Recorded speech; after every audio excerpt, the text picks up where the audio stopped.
longtime ruler Robert Mugabe loses an election to the opposition led by Morgan Tsvangirai. He allegedly concedes and agrees to step down. He has been in power for 28 years. But army generals, with the support of ZANU-PF senior officials, including current President Emmerson Mnangagwa, vow to overturn Tsvangirai's victory. The majority of the army top officials are comrades from the War of Liberation and share the sense of entitlement to power. Behind the scenes, a plan is put in place to overturn the will of the people. It starts right at the electoral management body.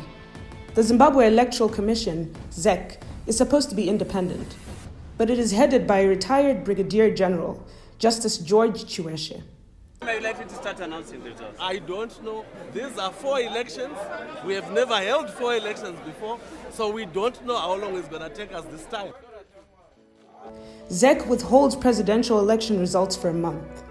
Meanwhile, soldiers are deployed to rural areas and ZANU-PF terror structures are rejuvenated in the communities. When the results are finally announced, ZEC indicates that according to the Constitution, Tsvangirai does not have the required 50% plus 1 vote to be declared an outright winner. A presidential runoff election is scheduled for June 27, 2008. It was at this point that a dark cloud hung over the political environment in Zimbabwe. In no time, security services chiefs, including from the military and police, were on state media, stating that only an individual with liberation war credentials was fit to run the country.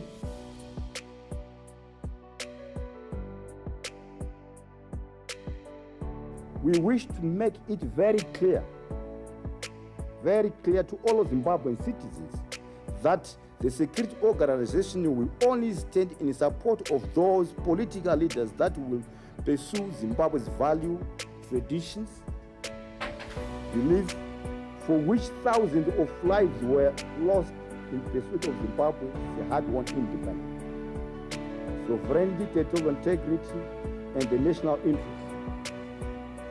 To this end, let it be known that the highest office on the land is a straitjacket, whose occupant is expected to observe the objectives of the liberation struggle.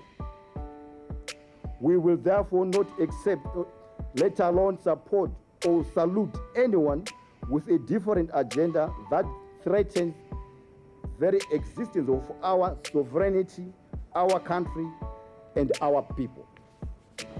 In more ways than one, they were prepared to subvert the will of the people so that their preferred president would rule.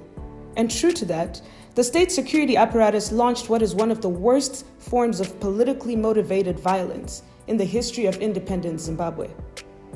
Ndibvisamba chikadzisi vakati kune vanhu vechikuru vakanga varipo tarisai muone zvatinoita vanhu vekwatsvangirai sevakadzi ava dzinenge dziri pambi dzinoda mari varume vatatu vakauya vakandirepa vachiti mumwe akabva pandiri mumwe wouya wapedza kundirepa zvakadaro wakandizorodza ndokutanga kurova vamwe vakanga varipo pakaita mheremhere vanhu vachichema asi chakandirwadza vakanga vakawanda vakadzi.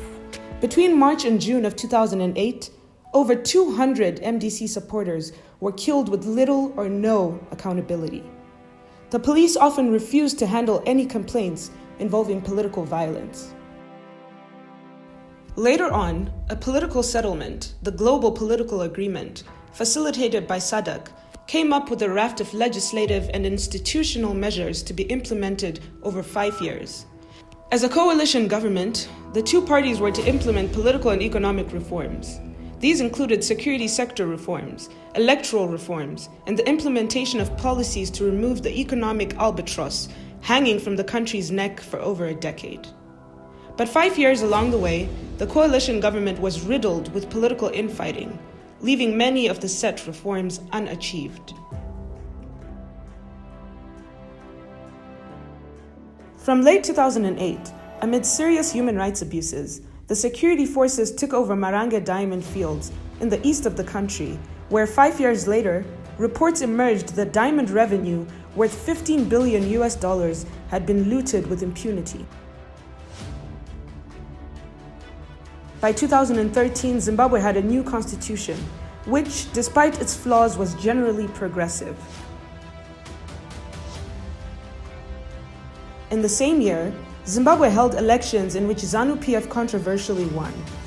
With ZANU-PF firmly back in power, the implementation of reforms and the alignment of laws to the new constitution was neglected. For example, it took 3 years for the Constitutional National Peace and Reconciliation Commission to become fully functional. Even since it became operational, it has been crippled by poor funding and government interference. The same has happened for other constitutional commissions, like the Zimbabwe Anti-Corruption Commission, which the Mnangagwa government has conveniently used to persecute political enemies. The military continued to play a role in directing the politics of the country, such that in November 2017, army generals, led by General Constantino Gouveia Chiwenga, conducted a military coup to oust Robert Mugabe. My removal was forced. I had to resign in order to save the situation. It is pertinent to restate that the Zimbabwe Defense Forces remain the major stockholder in respect to the gains of the liberation struggle. And when these are threatened, we are obliged to take corrective measures. We have a party-state military complex, with the military being the decisive power block in everything that happens in Zimbabwe. And wherever there has been opportunities to have a democratic breakthrough, it is the military that has stopped that. In 2000, they stopped that. In the election in 2000, in the 2002 election, they stopped that. In 2008, they did that clearly when ZANU-PF lost parliament. They lost the first presidential runoff elections, and they lost all urban municipalities. Mugabe, once their preferred leader, was replaced by Mnangagwa, who by now had become the leader of a faction in ZANU-PF.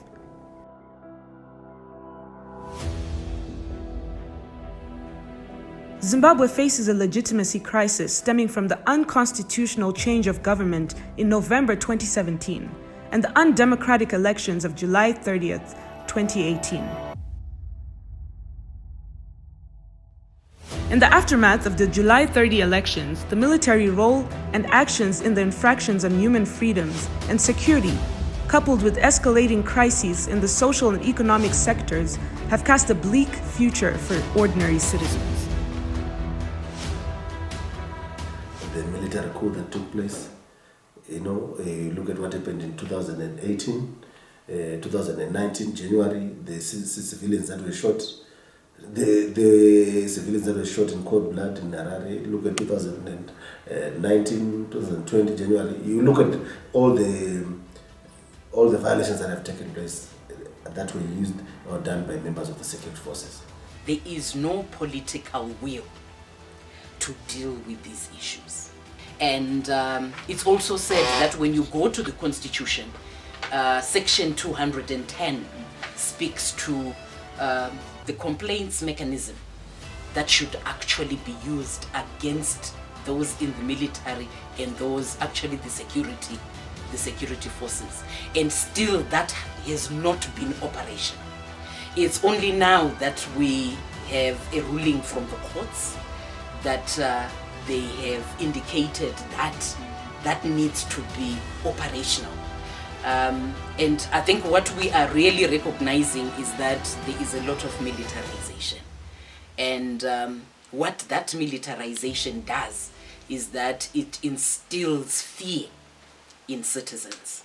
And they are unable to fully participate in what is supposed to be a democracy. In all this, the economy continued to deteriorate massively due to decades of bad governance and rampant corruption. Massive corruption has been reported in the government program of Command Agriculture, with no one arrested and prosecuted for it. The government has cracked down on anti-corruption activists and journalists over the last 2 years. People are being unlawfully detained, journalists, political activists, trade unionists, everyone no one is spared unless you are not raising a dissenting voice, then it's not insecurity from militias or from rebels. It is insecurity from the state. Zimbabwe's economic problems having deepened when government controversially sent troops to the DRC to assist the then leader, Laurent Kabila. In exchange for sending troops and military hardware to support Kabila, top government and military chiefs, including Mnangagwa, reportedly benefited from the diamond proceeds in the DRC. What suffered was the economy of Zimbabwe and ordinary Zimbabweans. So 3 years after the coup, Zimbabwe is back to where it was, or perhaps in a worse-off position. The military is firmly in control of the governance of the country. The citizens have lost their voice. Zimbabwe that runs the affairs of the state. And where ZANU is in problems, it is the military that rescues them. It is important to confront them. It is important to understand what are their needs, what is it that they want. And any form of dissent is crushed using the captured judiciary. In 2020 alone, dozens of political and civil society activists were abducted and tortured or arrested, rendering the country an outright autocracy. While there were efforts to mediate by some regional leaders, including from the governing ANC in South Africa, which met some former ZANU-PF leaders who were kicked out during the coup, these have made little difference. Zimbabwe is in a political, socio-economic and governance crisis, and without decisive intervention from both SADC and the AU, the effects are already spilling into the entire Southern African region.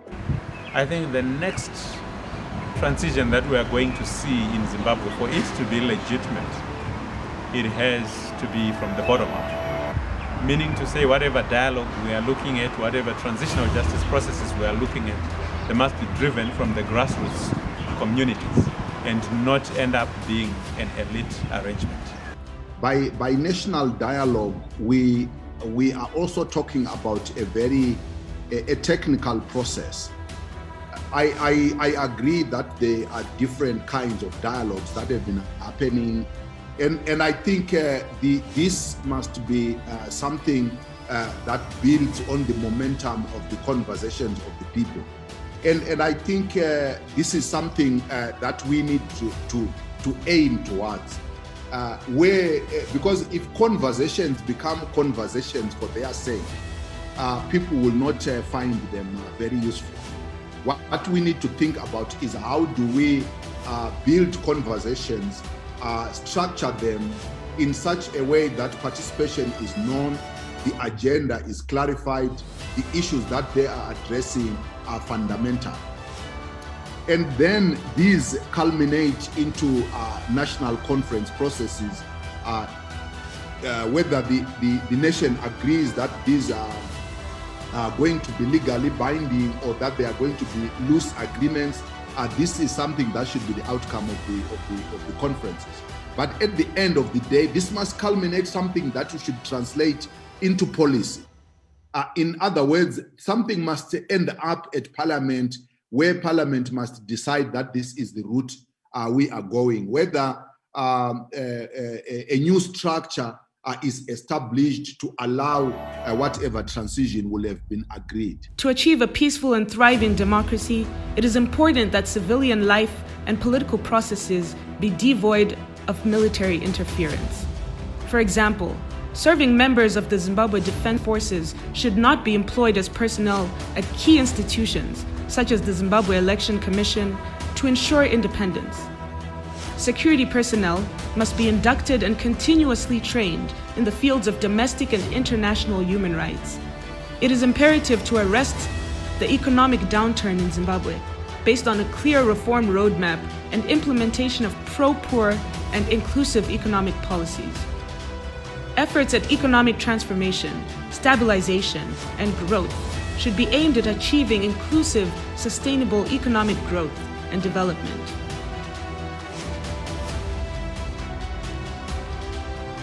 Health institutions must be reformed to ensure that there is medical care for all in line with Section 76 of the Constitution. As part of transitional justice, there should be a guarantee of power transfer during elections, demilitarization of state power. This is enhanced by the setting up of genuine, transparent, truth, justice, and reconciliation process. Say any transitional justice conversation must focus at transformation of the political culture, both within the political organizations that are running the country, but within the institutions that are expected to deliver democracy. The Crisis Coalition calls on local, regional, and international efforts to use their influence to arrest the long-standing crisis in Zimbabwe.